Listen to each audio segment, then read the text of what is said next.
오늘 본문 말씀은 마리아와 천사와의 대화 내용입니다. 자, 여기서 이제 우리가 마리아와 천사에 대해서 잠깐 우리가 좀 정리를 해야 될 것이 있습니다. 천주교와 개신교에서 마리아에 대한 평가가 각각 다 다르지요.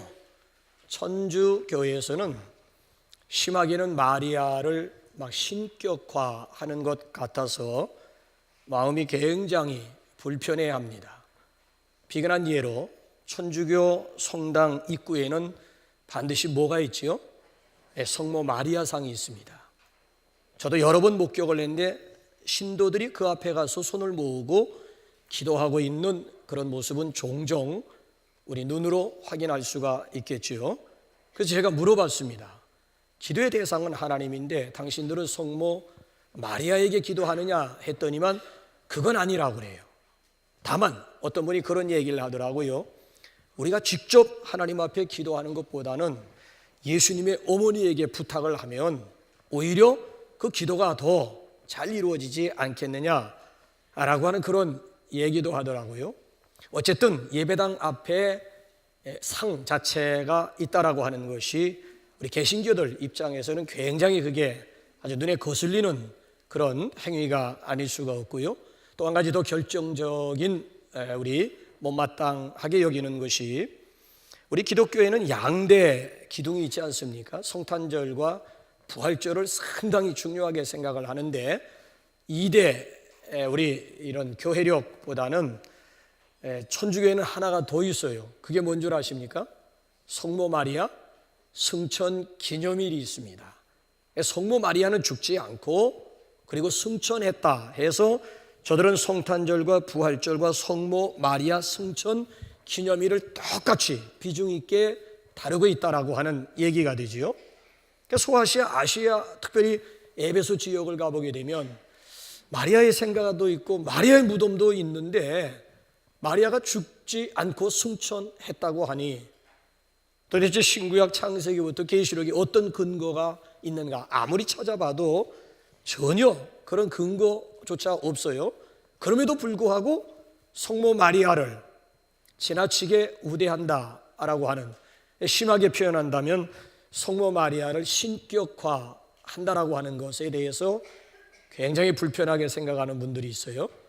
그래서 기독교 개신교에서는 이에 대한 반대급부인지는 모르겠습니다만 또 너무 마리아를 가볍게 생각하는 경향이 없지 않아 있습니다. 심하게는 아주 마리아를 아주 우습게 우리와 똑같은데 뭐 그 이상도 그 이하도 아니다, 뭐 틀린 얘기는 아닙니다만은 그렇다고 해서 또 개신교는 너무, 천주교가 너무 마리아를 띄워서 그런지 개신교 전체적인 분위기를 살펴보게 되면은 마리아를 좀 가볍게 생각하는 그런 경향이 없지 않아 있어요. 제가 볼 때는 두 가지 다, 전자나 후자나 다 바람직한 그런 모습은 아니라고 생각을 합니다. 그냥 우리가 정말 마음을 비우고 마리아를 객관적으로 바라보고 객관적으로 평가할 수 있는 이런 마음의 자세가 필요하다고 생각을 해요. 아니 더군다나 보세요. 예수님이 귀히 여기는 분이라면 우리도 귀히 여겨야 되는 거 아니겠어요? 아니 예수님이 저 십자가 위에서 가상 7원 가운데 하나가 뭔가 하면 여자여 보소서 아들이니이다. 그리고 그 옆에 있는 사랑하는 제자 요한을 향해서 보라 네 어머니로다. 그래서 요한이 그 시로부터 마리아를 모셨다. 그래서 에베소에 가보게 되면 요한이 마리아를 어떻게 모셨는가에 대한 흔적을 찾아볼 수 있지 않습니까? 보세요. 십자가상에서 그 고통스러운 순간임에도 불구하고 딱 7마디를 하셨는데 그 7마디 가운데 어머니에 대한, 육신의 어머니에 대한 보소서 아들이니이다. 그래서 마지막 운명하기 직전에 당신의 육신의 어머니를 사랑하는, 제일 사랑하는 제자 요한에게 부탁하고 있는 것을 보게 되면 예수님이 귀하게 여기시는 분이 마리아가 아니라 하더라도 예수님이 귀하게 여기시는 분이라면 우리도 귀하게 여겨야 되는 것은 이건 지극히 당연한 일 아니겠습니까? 여러분들의 마리아에 대한 여러분들의 선입견 아니면 여러분들의 생각은 무엇입니까? 그런가 하면 또 여기 오늘 본문 말씀을 보게 되면 마리아와 천사와의 대화잖아요. 이 천사의 존재는 우리 인간을 창조하기 전 하나님께서 지으신 천사도 피조물입니다. 자, 우리 인간과 천사와를 한번 비교 한번 해볼까요? 자, 한번 히브리서 2장 7절 한번 보세요. 시작. 그를 잠시 동안 천사보다 못하게 하시며 영광과 존귀로 관을 씌우시며. 자, 6절 말씀을 보게 되면 사람이 무엇이관데 인자가 무엇이관데, 그리고 7절 보게 되면 그를 잠시 동안 천사보다 못하게 하시며 라고 나옵니다. 그러니까 인간과 우리 천사를 비교해 보게 되면 인간보다 한 수 위에 있는 존재가 천사입니다. 천사는 인간보다 한 수 위에 있지만은 영적인 피조물이에요. 영이라고 하는 것은 살과 뼈가 없다라고 하는, 눈으로 볼 수 없다라고 하는 얘기지요. 자, 그러면 인간보다 한 수 위에 있는 영적인 존재로 천사를 창조한 목적이 뭘까? 궁금하시잖아요. 자, 그럼 우리 한번 우리 히브리서 1장 14절 한번 다시 한번 보실래요? 시작. 모든 천사들은 섬기는 영으로서 구원받을 상속자들을 위하여 섬기라고 보내심을 받은 자가 아니냐. 모든 천사들은 섬기는 영이다. 특별히 누구를 섬기라고요? 구원받을 후사, 상속자라고 번역을 했지요. 구원받을 후사, 상속자들을 섬기라고 하나님께서 특별히 창조하신 영적인 피조물이라고 하는 얘기지요. 성경을 읽어보시면서 천사의 존재에 대해서 하나님의 형상대로 창조되었다라고 하는 그런 구절을 읽어보셨어요? 성경 어디에 하나님이 천사를 창조하실 때에 당신의 형상대로 천사를 창조했다라고 하는 그런 근거, 그런 구절이 있느냐고요. 유일하게 우리 인간만 하나님의 형상대로 지음받은 피조물이라고 하는, 당신의 형상대로 지음받은 인간들을, 특별히 구원받은 우리 후사들을, 상속자들을 섬기도록 하기 위해서 하나님께서 특별히 천사의 존재를 창조하셨다라고 하는 얘기예요. 그런데 또 한 가지 놀라운 사실은 영적인 세계에도 질서가 있고 계급이 있습니다. 여러분, 천사들이라고 해서 다 같은 천사들이 아니다라고 하는 얘기예요. 천사들 위에 천사장이 있습니다. 외경에 의하면 천사장이 모두 7이라고 그래요. 7. 그런데 제가 성경을 읽은 바로는 성경에 소개되고 있는 천사장은 3입니다. 3. 가브리엘 천사장이 있고 미가엘 천사장이 있고, 그 다음에 루시퍼라고도 얘기하는 루시엘 천사장이 있습니다. 가브리엘 천사장이 하는 일은 기쁨의 소식을 전달하는 임무가 있고요. 미가엘은, 특별히 다니엘서를 근거로 두게 되면 미가엘 천사장 같은 경우에는 영적인 전쟁을 수행하는 그런 천사장이다라고 하는 것을 알 수가 있고요. 특별히 여기 루시엘 또는 루시퍼 천사장이 하는 일은 찬양과 경배를 담당하고 있는 천사 우두머리입니다. 그러니까 하나님의 보좌 가장 가까이에 위치하고 있는 천사장이 루시퍼 천사장입니다. 늘 하나님 가까이에서 하나님을 찬양하고 하나님을 경배하는 24장로와 더불어, 아니면 네 생물과 더불어, 아니면 천군 천사들과 더불어 찬양하는 사역을 담당하고 있는 천사장이, 이게 바로 루시퍼 천사장이에요. 그러다 보니까 이놈이 어느 날 아주 헷가닥하게 되지요. 이사야 14장 12절부터 14절까지를 참고해 보시면은 하나님의 보좌를 넘보게 됩니다. 감히 피조물 된 입장에서 창조주 하나님과 비기겠다, 같아지겠다, 맞짱 뜨겠다. 그래서 결국 타락을 해가지고 하나님의 가장 가까이에 위치하고 있는 루시퍼 천사장이 공중으로 쫓겨나게 됩니다. 그래서 결국 공중의 권세, 어둠의 권세를 잡게 되지요. 이게 바로 사탄의 유래가 되는 거예요. 사탄의 유래는 천사장이 타락을 해서 사탄이 되고, 그 밑에 천사장 밑에 있던 수많은 천사들이 또 타락을 해가지고 소위 말하면 악한 영들, 귀신들이 되게 되는 것이지요. 자, 어쨌든 중요한 것은 오늘 본문 말씀의 천사장은 천사장인데 어떤 천사장이냐 했을 때 루시퍼 천사장도 아니고 미가엘 천사장도 아니고 누구예요? 가브리엘이에요. 가브리엘 천사장이 하는 일이 뭐예요? 기쁨의 소식을 전달하는 임무를 맡고 있지요. 자, 오늘은 마리아를 찾아와 가지고 어떤 기쁨의 소식을 전했다라고 하는 얘기지요. 한마디로 말씀드리면 수태고지입니다. 내가 아들을 낳을 것이다. 수태고지를 하게 되지요. 자, 그러면 여기서 이제 우리가 한번 생각해보자라고 하는 얘기죠. 왜 하필이면 마리아였을까요?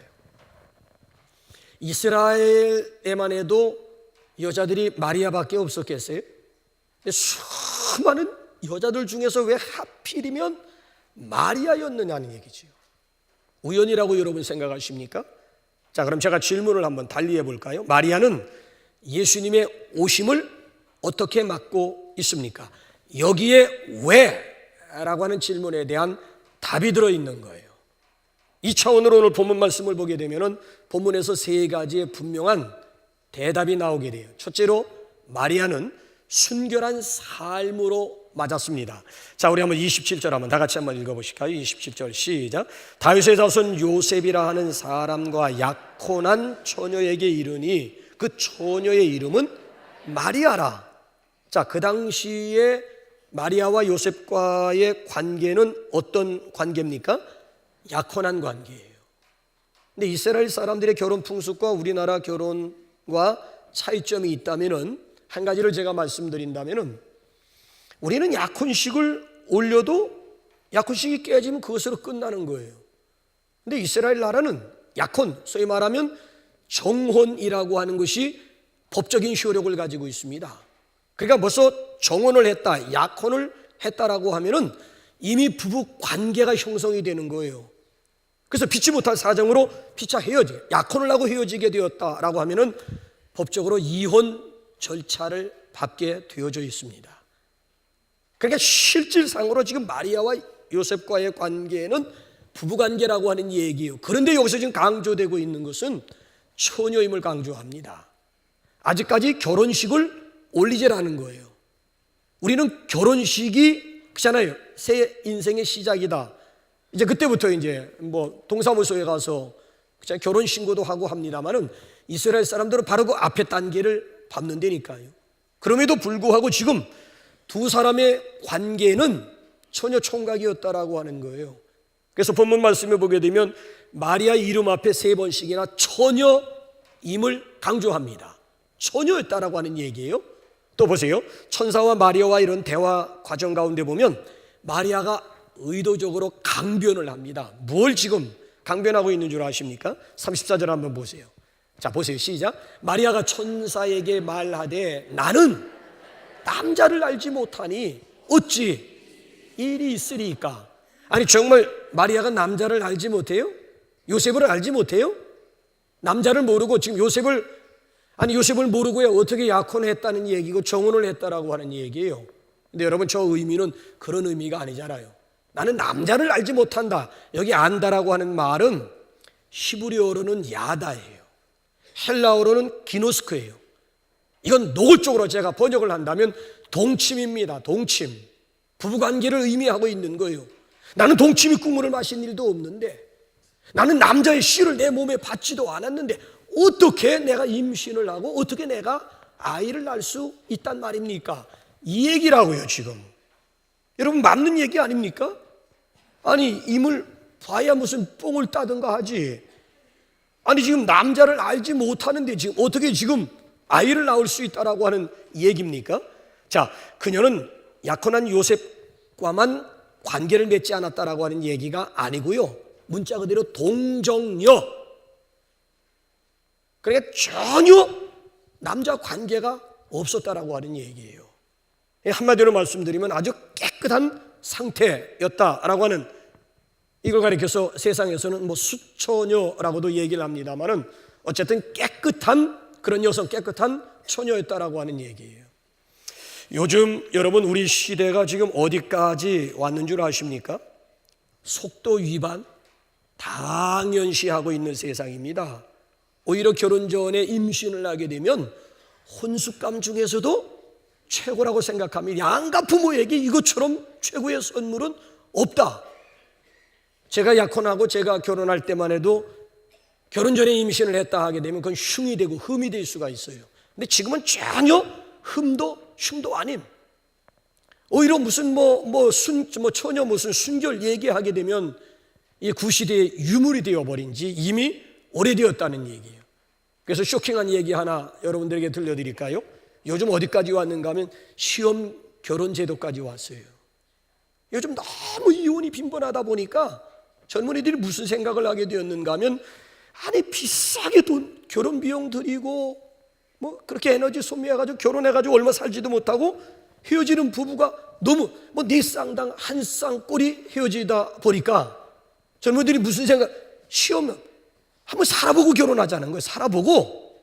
그래서 속된 말로 살아보고 궁합이 맞으면 결혼식 올리는 거고, 살다 보니까 이거 궁합이 맞지 않는다 싶으면 피차 부담 없이 헤어지자라고 하는 얘기예요. 옛날엔 여자 쪽에서 굉장히 펄쩍펄쩍 뛰어서 이 말이 되냐고 하면서 여자 쪽에서 길길이 날뛰었는데, 이제는 길길이 날뛰는 여성조차 적어지고 있다라고 하는 얘기죠. 그거 참 합리적으로 생각을 해보니까 그게 맞는 얘기라고 하는 얘기예요.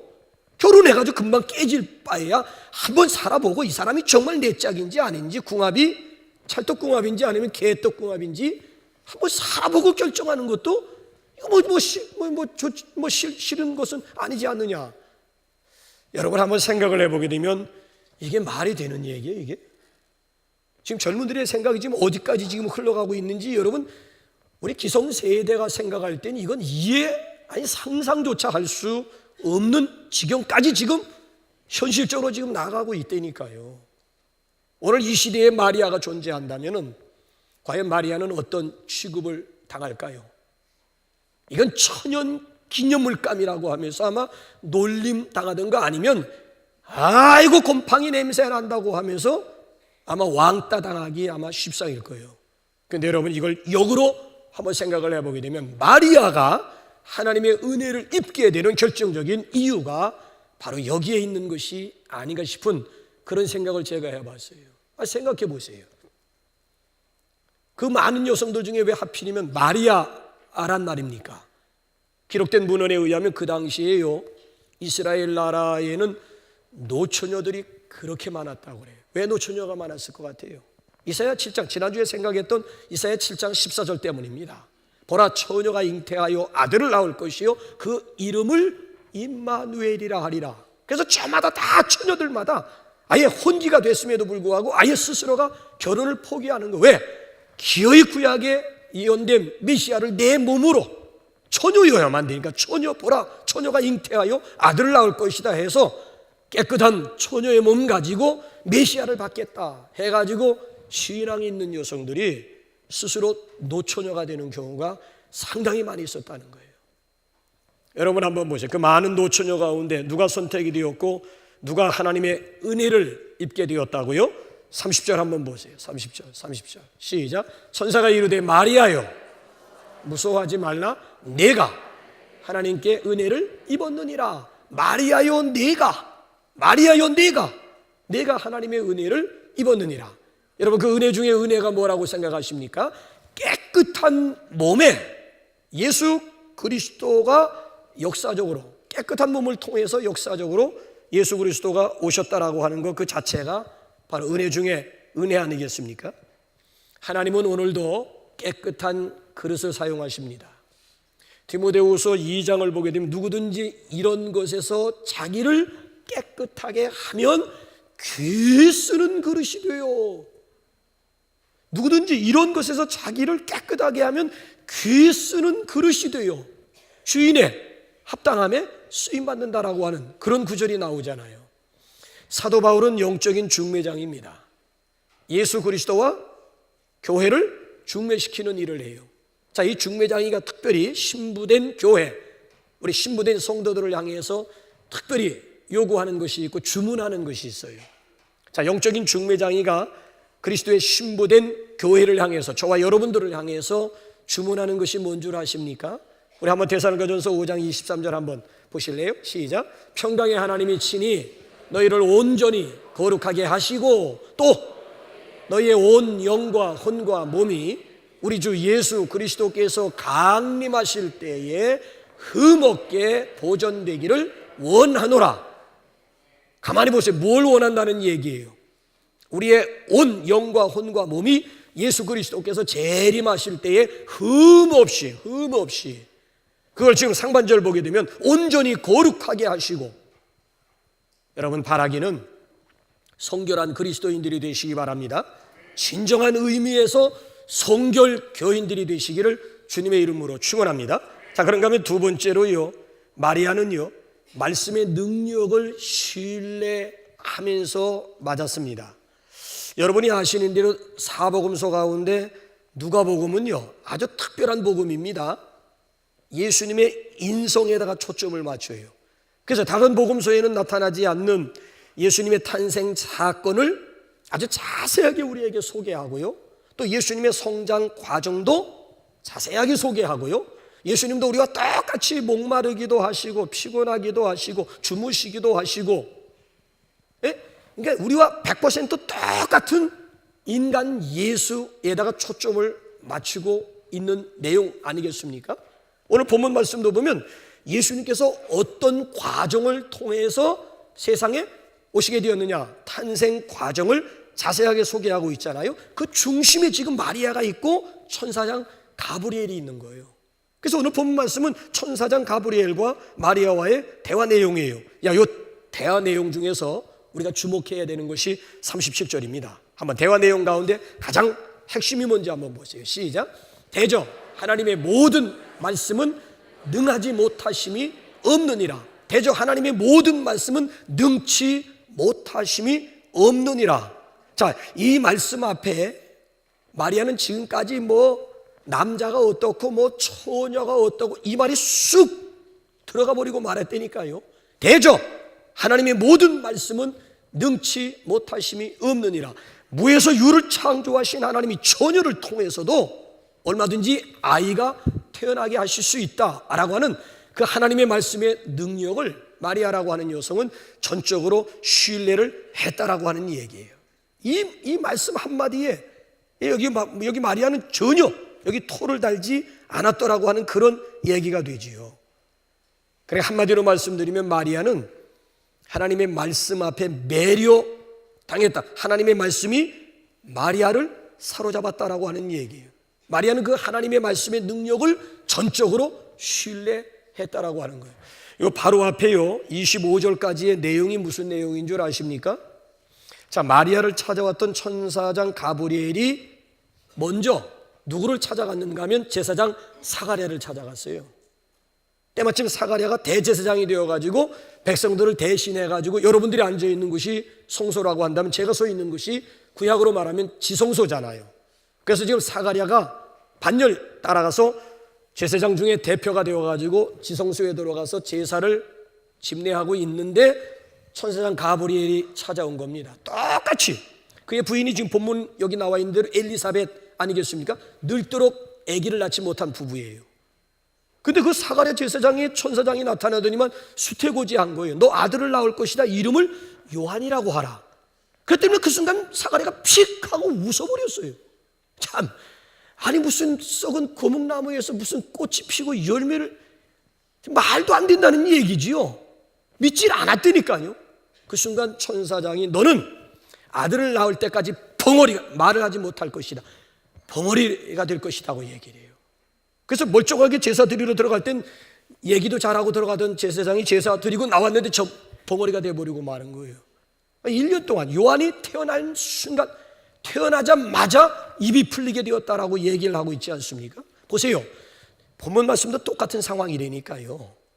늙도록 애기 낳지 못한 부부에게 나타나서 수태고지하는 거나 남자를 알지 못하는, 그렇잖아요? 이 동정녀에게 나타나서 수태고지를 얘기한 것이나 똑같은 상황 아닙니까? 근데 오늘 여기 본문 말씀을 보게 되면 마리아는 그대로 믿었다라고 하는 얘기. 천사장의 말도 믿었고 하나님의 말씀의 능력도 그대로 믿었다, 신뢰를 했다라고 하는 얘기 아니겠습니까? 그래서 여기 보면 본문에서 천사장 가브리엘이 마리아에게 일러준 모든 소식이라고 하는 것은 한마디로 말씀드리면 하나님의 말씀입니다. 천사는 임의로 자기 뜻대로 무슨 일을 하는 존재가 아니에요. 철저하게 부리는 영입니다. 하나님의 심부름꾼이에요. 하나님의 대언자예요. 그래서 오늘 여기 26절에 보게 되면 마리아에게 평안을 전한 것도 하나님의 말씀이고 마리아에게 수태고지를 한 것도 역시 하나님의 말씀이었다라고 하는 얘기예요. 여기 보게 되면 천사장의 역할은 대언자의 역할이라고 하는 얘기지요. 그렇기 때문에 가브리엘이 마리아에게 나타났다라고 하는 것 그 자체가 곧 하나님의 말씀이었다라고 하는 얘기예요. 마리아는 그 하나님의 말씀 앞에 그대로 겸손하게 엎드렸어요. 그리고 말씀이 그에게 임한 것이고 말씀이 그녀를 다스리기 그 당시의 여성들 중에서 하나님의 말씀을 신뢰하는 대표적인 여성이었다라고 하는 얘기예요. 어떻게 알 수가 있는가 하면은 요한복음 2장에 가보게 되면은 예수님이 공생에 시작하면서 제일 처음 이적을 행한 사건을 소개하고 있죠. 갈릴리 가나 혼인 사건입니다. 자, 마리아의 친척 가운데 혼인하는 집이 있어가지고 예수님의 제자들까지 초대를 받았습니다. 우리는 잔치 하루면 끝납니다만 이스라엘 사람들은 일주일 동안 잔치합니다. 한참 잔치가 클라이맥스에 올라갔을 때에 포도주가 떨어졌어요. 전라도 지방에 갔더니만은 장사를 치르면서도 아니면 잔치를 치르면서도 반드시 빠져서는 아니 될 음식이 하나가 있어요. 그게 뭐지요? 홍어입니다. 장례식 집에 가서도 홍어가 나오고 잔치집에 갔는데도 한때 홍어가 굉장히 금값이 된 적이 있는데도 설마 하고 내려갔는데 여지없이 상위에 홍어가 올라와요. 값의 유무를 떠나서 이거 상위에 올라가지 않으면 애경사가 이루어지지 않는다고 생각을 하는 모양이에요. 그래서 여기서 서울에서 한참 홍어값이 금값일 때 전라도에서 어떤 분 안 돌아가시나 싶은 생각이 거기만 내려가기만 하면 여기서 지금 내 돈 주고 사 먹지 못하지만 장례식집에 내려가기만 하면 여지없이 값의 유무를 떠나서 반드시 상위에는 홍어가 올라오더라고요. 또 목사님이 왔다고 해가지고 몇 차례씩이나 이렇게 갖다 주고 남북교회에 와서 저는 처음 남북교회에 와서 홍어를 배우게 되었습니다만은 보세요. 전라도 사람들이 잔치집에서 홍어를 귀하게 생각하듯이 이스라엘 사람들은 홍어가 아니고 포도주라고요. 포도주가 없으면 잔치가 이루어지질 않아요. 그러니까 포도주가 떨어졌으니 혼주 측에서 얼마나 당황했겠어요. 그러니까 예수님의 어머니, 예수님이 친척이니까 예수님의 어머니가 친척이니까 그 문제를 들고 예수님 앞에 달려온 거예요. 저들에게 포도주가 떨어졌다. 그랬더니 예수님이 딱 보인 반응이 뭐예요? 그게 나와 무슨 상관이 있나이까? 내 때가 아직 이르지 아니하였나이다. 그게 나와 무슨 상관이 있냐는 거예요. 내 때가 아직 이르지 않았다는 거예요. 그런데 보세요. 마리아는 이제 그 다음에 마리아의 여러분 언행을 한번 주목해 보시면 놀라운 사실을 발견하게 되는데요. 분명히 예수님은 그게 나와 무슨 상관이 있느냐? 내 때가 이르지 않았다고 분명히 말씀했음에도 불구하고 마리아가 취한 액션을 보게 되면 하인들을 불러가지고 뭐라고 단단히 일러주고 있는 줄 아십니까? 여기에 마리아의 위대함이 있습니다. 한번 요한복음 2장 5절을 한번 그런 차원에서 한번 보세요. 시작. 그의 어머니가 하인들에게 이르되 너희에게 무슨 말씀을 하시든지 그대로 하라 하니라. 예수님이 너희에게 무슨 말씀을 하시든지 그대로, 무슨 말씀을 하시든지 그대로. 마리아는 말씀의 권위를 인정할 뿐만 아니라 이것이 바로 마리아가 말씀을 대하는 마리아의 반응이요 마리아의 자세였다라고 하는 얘기예요. 누구보다도 하나님의 말씀의 능력, 하나님의 말씀을 철저하게 신뢰한 대표적인 여성이었다라고 하는 얘기예요. 여러분, 하나님은 이런 말씀의 사람, 이런 믿음의 사람을 하나님께서 찾으셨다라고 하는 얘기예요. 여러분 그렇습니다. 하나님은 시대마다 사람을 쓰세요. 한 시대 귀하게 쓰임받고 갔던 인물들을 우리가 보게 되면 공통점이 발견됩니다. 다 한결같이 말씀의 사람들이었다는 거예요. 더군다나 신구약 성경 가운데 중간기를 빼고요, 하나님의 말씀이 아주 희귀한, 물론 이스라엘의 마지막 사사가 사무엘 아니겠습니까? 자, 하나님의 말씀이 아주 희귀한 시대가 있었어요. 더 이상 하나님의 말씀이 들려지지도 않고 어쩌다가 들려진 하나님의 말씀이라 할지라도 깨닫는 자들이 없는 그런 아주 정말 희귀한 그런 시대가 있었다니까요. 이런 시대 가운데 하나님께서 사무엘을 부르시는 거예요. 어떻게 부르시는 줄 아십니까? 말씀으로 불렀고 사무엘은 말씀으로 응답하죠. 자, 우리 한번 사무엘상 3장 10절 한번 다 같이 한번 확인 한번 해보실까요? 시작. 여호와께서 일어나소서 전과 같이 사무엘아 사무엘아 부르시는지라 사무엘이 이르되 말씀하옵소서 주의 종이 듣겠나이다. 그는 다른 사람들이 전혀 듣지 못하는 하나님의 음성을 듣고 그리고 말씀하옵소서 주의 종이 듣겠나이다 라고 응답을 해요. 이 하나님의 말씀이 사무엘의 일생, 사무엘의 인생을 사로잡아 사무엘이 이스라엘의 마지막 사사로서 얼마나 귀하게 쓰임받고 있는지 몰라요. 오늘 이 시대에도 하나님이 쓰시는 사람들은 동일합니다. 시대마다 사람들은 다르지만 하나님이 쓰시는 방법은 동일합니다. 하나님은 오늘도 말씀으로 사람을 부르시고요, 오늘도 말씀 가운데 당신의 사람들을 만나주십니다. 그래서 오늘도 하나님의 말씀을 듣는 가운데 하나님을 경험할 수 있는 그런 시간들이 되시기를 주님의 이름으로 축원합니다. 우리가 그 말씀 앞에 어떻게 반응을 보이느냐에 따라서 승리하는 삶을 살 수도 있고 실패하는 삶을 살 수도 있고, 말씀 앞에 우리가 어떻게 반응 보이느냐에 따라서 의미 있는 삶을 살 수도 있고 무의미한 삶을 살 수도 있다라고 하는 이야기예요. 그리스도인들에게 가장 확실한 규범은 하나님의 말씀인 줄로 믿습니다. 말씀 외에 다른 것이 없어요. 다른 것이 있어서는 아니 되는 거예요. 하나님의 말씀에 사로잡힐 때, 하나님의 말씀이 나를 지배할 때 승리하는 삶을 살 수 있을 줄로 믿습니다. 자, 그런가 하면 마지막 세 번째로 마리아는 순종하면서 맞았습니다. 자, 우리 끝으로 한번 38절 다 같이 한번 읽어볼까요? 시작. 마리아가 이르되 주의 여종이오니 말씀대로 내게 이루어지이다 하매 천사가, 여러분 저 고백이 쉬웠으리라고 생각하세요? 이건 자기 희생이 없이는 고백할 수 없는 내용입니다. 아니, 자기 목을 내놓고서야 고백할 수 있는 내용입니다. 지금 마리아와 요셉의 관계는 어떤 관계라고요? 약혼 관계예요. 약혼 관계. 피차 총각 처녀들입니다. 자, 보세요. 분명히 썸은 있는데 아직 썸띵은 없는 상태입니다. 썸은 탔고 이미, 근데 썸띵이 없어요. 그런데 약혼녀가 임신을 했다. 아니, 이것처럼 세상에 황당한 일이 어디에 있겠어요? 그렇지 않습니까? 아니, 서로 썸띵이 없는데 약혼녀가 아니 벌써 임신을 하게 되었다. 아니, 이것처럼 이를 두고 시체말로 뭐라고 하는 줄 아세요? 아닌 밤중에 홍두깨라고 하는 말이 이래서 나오게 되는 거예요.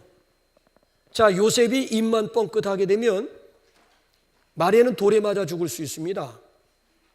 저 아이는 내 아이가 아니에요. 이 한마디만 하면 마리아는 돌에 맞아 죽는다니까요. 그러니까 요셉이 어떻게 행동을 취하느냐에 따라서 마리아가 살 수도 있고 죽을 수도 있는 그런 분위기, 그런 상황이라고요. 당연히 이런 상황이라면 마리아가 지금 천사장을 향해 가지고 거부해야지요. 항의해야지요. 아니라고 해야지요. 왜? 자기 목숨이 달린 문제인데 천사가 하는 말을 자기가 그대로 받아들이게 되면 자기 목을 내놓아야 된대, 자기 목숨 내놓아야 된다니까요. 당연히 거부해야 되고 당연히 무슨 소리를 하는 거냐고 항의를 해야 함에도 불구하고 마리아를 보세요. 말씀대로 내게 이루어지리이다. 이 얘기는 죽으면 죽으리이다. 기꺼이. 그래서 영어 성경을 보게 되면 저 표현이 아주 더 절실한데요. I'm willing to do whatever he wants. 주님이 원하는 일이라면 whatever, 그것이 무엇이든지 간에 I'm willing to do, 기꺼이 내가 행하겠습니다. 내가 살고 죽는 게 중요한 것이 아니라 주님이 원하시는 일이라면 그게 뭐든지 간에 기꺼이 기쁜 마음 가지고 내가 행하겠습니다. 아니, 더군다나 주의 여종이오니 말씀대로 내게 이루어지이다. 여기서 여종이라고 하는 의미는 씨바지라고 하는 의미예요. 씨바지. 생각해 보시라고. 현실적으로 처녀라고요. 지금 동정녀라고요. 아니, 그래, 동정녀가 씨바지 역할이나 하고 씨바지 노릇이나 하다가 인생 여러분 종칠 거예요? 현실적으로 생각해 보게 되면 우리는 쉽게 지금 38절을 쉽게 읽었습니다만 이 고백이 있기까지 이 마리아의 이 마음, 마리아의 이 심정이라고 하는 것은 어떠했겠는가? 이걸 달리 얘기하게 되면 마리아의 믿음이라고 하는 것은 이건 위대한, 누구도 흉내낼 수 없는 위대한 믿음의 소유자가 아닐 수가 없다라고 하는 결론이 분명히 나오지 않습니까?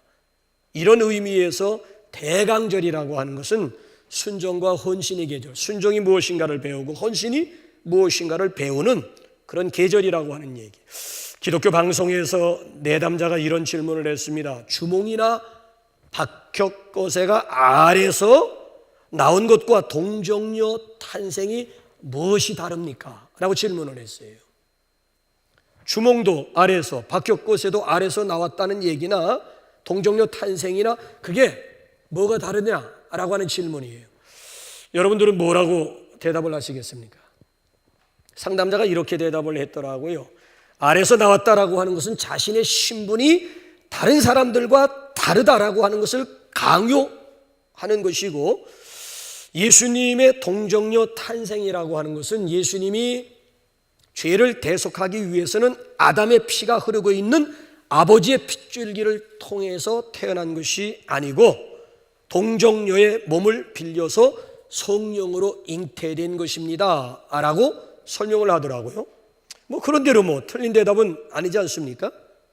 자, 우리 불신자들이 전도받아가지고 교회에 들어오게 되면 예배 전에 우리와 함께 사도신경을 고백해야 됩니다. 근데 새신자들이 들어와서 사도신경을 고백하면서 가장 힘든 대목이 뭐냐라고 물었더니만 어떤 대목을 꼽는 줄 아십니까? 중간 단목 보게 되면 이는 성령으로 잉태하사 동정녀 마리아에게 나시고, 이 부분이 이게 이해도 안 되고 고백이 안 된다고 그래요. 당연한 얘기잖아요. 아니 여러분 보세요. 지금 밖에 불신자가 전도받아서 여기 들어와서 우리와 함께 화면을 보면서 사도신경으로 우리의 믿음을 고백하는데 이는 성령으로 잉태하사 동정녀 마리아에게서 나시고, 이게 어떻게 자연스럽게 고백이 되겠냐고요. 인간적인 생각으로 이게 이해가 되는 얘기냐고요. 처녀가 애를 낳았다는 얘기인데, 아니 어느 날 하루아침에 나보고 처녀가 애를 낳았다라고 하는 걸 내 입으로 고백하라고 하는 얘기인데 이게 쉽게 고백이 되겠느냐고요. 마리아조차도 지금 이해가 안 돼가지고 어찌 이런 일이 있을 수 있겠습니까? 그런데 성령의 능력이 너를 덮으리니, 이 말씀 앞에 마리아가 거꾸러지고 말았잖아요. 동일하게요.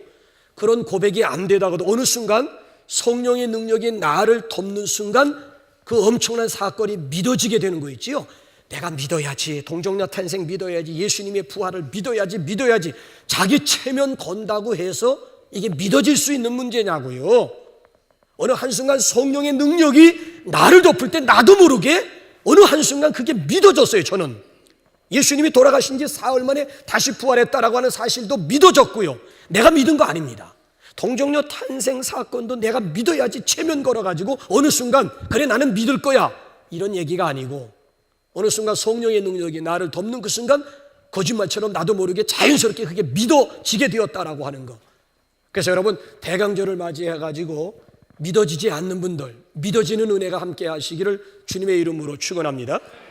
지금은 이렇게 고인이 되었습니다마는, 하용조 목사님이 전도사 시절 두 분 다 고인이 되었습니다마는 전도사 시절 요 옆에다 연예인 교회를 이렇게 창립을 했어요. 그래서 연예인들을 모아놓고 성경 공부를 했습니다. 성경 공부하는데 어느 여인이 삐딱선을 탔어요. 질문을 위한 질문을. 그 당시 주제가 동정녀 탄생 사건에 대한 성경 공부였습니다. 근데 이 연예인이 그냥 삐딱선을 타가지고 질문을 위한 질문. 아니 전도사님 어떻게 처녀가 애를 낳는단 말이에요? 말도 안 돼요. 그러니까 이 하용조 전도사님이 땀을 뻘뻘 흘리면서 또 그 사실에 대해서 또 다시 설명을 했어요. 그런데도 깐죽거리기는 역시 마찬가지예요. 근데 옆에서 앉아있던 구봉서 코미디언 장로가 발떡 일어나면, 야 임마, 마리아의 남편 요셉도 믿는데 네가 뭔데 임마 안 믿어 임마. 그래 가만히 보면 이게 말이 되는 거예요. 지금 아니 정혼했던 요셉과 관계도 없는 자기 약혼녀가 아니 애를 뱄다고 해서 그거 요셉도 믿는데 니까지 놈이 뭔데 안 믿느냐고 이제 고통을, 장로님다운 그런 고통 아니겠습니까? 사실요 요셉은요 천사의 말을 듣고 마리아를 자기 집으로 데려옵니다. 그리고 아이를 낳을 때까지 마태복음 여러분 1장 마지막 부분을 보게 되면 동침 부부관계를 왜 아이가 태어날 때까지 동침치 아니했다고 그랬습니다. 여기에 요셉의 믿음이 있고요. 더군다나 당사자였던 여러분 여기 나와 있는 이 마리아를 보세요. 주의 여종이오니 말씀대로 내게 이루어지이다. 와, 그래서 믿음이 뭐냐? 토탈 억셉턴스 하는 게, 마리아를 통해서 우리에게 결론 내릴 수 있는 것은 믿음이 뭐냐? 토탈 억셉턴스 하는 거예요. 전적으로 그대로 받아들이는 것, 순종하는 믿음, 모험적인 믿음. 사느냐 죽느냐 기로에 선 믿음이 바로 마리아의 믿음이었다는 거예요. 이런 믿음을 소유할 수 있는 대강절, 이런 믿음을 좀 고백할 수 있는 그런 대강절이 되시기를 주님의 이름으로 축원합니다. 우리 시간